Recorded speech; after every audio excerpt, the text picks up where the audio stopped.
quelques gestes de secours sur Moodle. On va voir maintenant comment on peut supprimer une tentative ou bien au contraire autoriser une deuxième tentative à un élève. Alors ça peut être utile dans plusieurs situations. Si par exemple par erreur un élève a cliqué sur terminer, envoyer le test, donc ça peut être ce genre d'erreur de manipulation, ou s'il a eu une panne technique qui l'a empêché de faire son test et puis qu'il est arrivé au bout de son test alors qu'il n'avait pas eu le temps de le finir. Dans ce cas-là, le geste qu'on a vu précédemment de rajouter du temps va pas permettre à l'élève de reprendre sa tentative puisqu'elle est déjà terminée. Donc voilà un peu les cas de figure où on pourrait avoir besoin de supprimer une tentative ou d'autoriser une deuxième tentative. Alors pour supprimer une tentative, c'est très simple. On clique sur les tentatives et on sélectionne la tentative qu'on veut supprimer. Pour ajouter une tentative, c'est un petit peu plus compliqué. On va créer une dérogation et puis on va essayer de paramétrer pour que l'élève, quand il fait sa deuxième tentative, reparte avec les réponses qu'il avait déjà indiquées. Alors voyons tout ça en images. Alors on va imaginer ici qu'on travaille sur ce test carte mentale et puis donc on va essayer déjà de supprimer la tentative qu'on veut. Donc je clique sur les 212 tentatives. Alors pour trouver l'élève qui convient, ça va être un petit peu plus compliqué dans 212 non que si vous avez une classe normale de 24 élèves. Si jamais ça vous arrive, que vous êtes dans ce cas de figure, vous pouvez faire CTRL F, ça vous permet de rechercher, et puis vous pouvez rechercher votre élève. Ici, je le trouve ici. Et puis je vais simplement donc sélectionner cette tentative et la supprimer.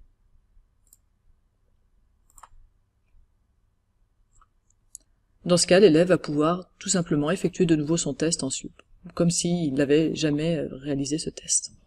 Alors à présent, on va imaginer que l'élève a fait sa tentative, qu'elle a échu, c'est-à-dire qu'elle est arrivée à la fin, qu'elle a été envoyée, et que vous aimeriez lui donner une deuxième tentative, mais qu'il n'ait pas à réinscrire toutes ses réponses, qu'il n'ait pas à refaire tout, qu'il ait juste à compléter sa tentative. Alors pour ça, vous allez aller sur votre cours, vous allez aller sur le test en question, et puis vous allez paramétrer une dérogation utilisateur. Donc dans cette dérogation,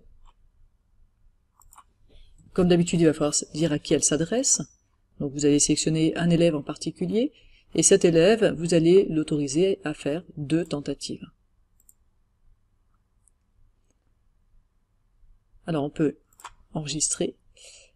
La seule difficulté ici, c'est que il risque, cet élève, de devoir repartir de 0.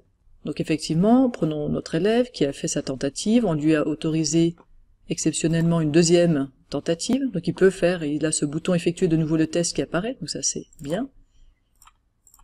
Il peut redémarrer une tentative, mais vous voyez qu'il repart avec aucune de ses réponses, et ça c'est pas très commode. Pour que l'élève puisse repartir avec déjà les réponses qu'il avait remplies lors de la précédente tentative, il va falloir modifier un paramètre du test. Donc je vais aller sur mon test, dans les paramètres,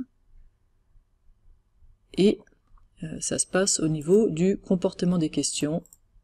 On voudrait que chaque tentative complète la précédente. Ici, vous mettez oui. Alors à noter que ce paramètre est grisé si vous n'autorisez qu'une seule tentative.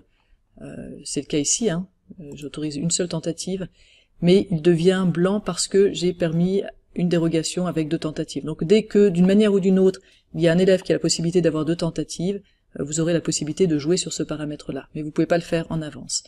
Donc maintenant que j'ai créé la dérogation, je dis que par ailleurs, chaque tentative complète la précédente, ça veut dire qu'une nouvelle tentative va partir des réponses entrées dans la précédente tentative. J'enregistre, et je peux revenir au cours, et on va aller voir notre élève. Donc notre élève a déjà fait une tentative, il a l'autorisation effectivement de faire de nouveau le test, puisque ça c'était une dérogation qu'on lui a donnée, et par ailleurs, vous voyez qu'il repart avec des réponses qu'il avait déjà inscrites précédemment.